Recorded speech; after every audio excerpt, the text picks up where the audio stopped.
ఈ దేవి ఆశ్రమానికి అమ్మవారు శ్రీ రాజరాజేశ్వరి మాత ప్రధాన దేవత. ఆశ్రమానికి 1001 శ్రీచక్రాల ప్రత్యేకత అయితే ఉంటుంది. మనకి ఇక్కడ కనిపిస్తుంది కదా, ఈ ఆలయం అయితే శ్రీచక్రపురంగా కూడా పిలుస్తారు. దీంట్లో ప్రత్యేకత ఏంటంటే 1001 శ్రీచక్రాల ప్రత్యేకత ఉంటుంది. భారతదేశంలోనే మొట్టమొదటి 1001 శ్రీచక్రాల మందిరంగా పిలువబడుతుంది.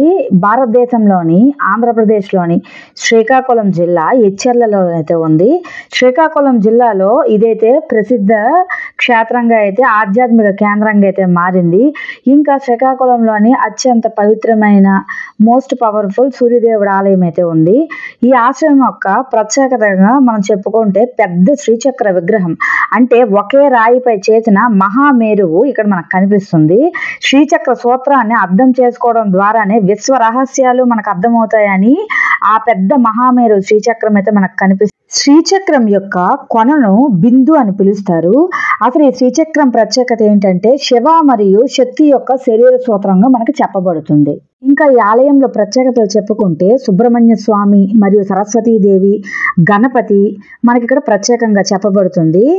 ఈ శ్రీచక్రాల ప్రతిష్టాపనకైతే ఒక వాస్తు అద్భుతం కైలాస పర్వతంగా ఒక శివాలయం అయితే ఉంది.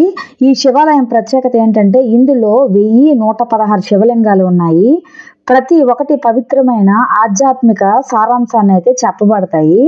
ఇంకా ఈ ఆలయంలో ప్రత్యేకతగా మనం చెప్పుకున్నట్లయితే ప్రతి మంగళ శుక్రవారాలు, ప్రతి పౌర్ణమికి విశిష్టమైన పూజలు అయితే నిర్వహించబడతాయి. ఈ వీడియో కనుక మీకు నచ్చినట్లయితే తప్పకుండా లైక్ చేసి షేర్ చేసి నాకు multi mingle info SR facts అనే యూట్యూబ్ ఛానల్ కూడా ఉంది. ఆ యూట్యూబ్ ఛానల్లోని ఇన్ఫర్మేషనల్ వీడియోస్, డివోషనల్ వీడియోస్ అన్నీ ఉంటాయి. ఆ ఛానల్ని కూడా తప్పకుండా లైక్ చేసి సబ్స్క్రైబ్ చేసుకోండి. Thanks for watching.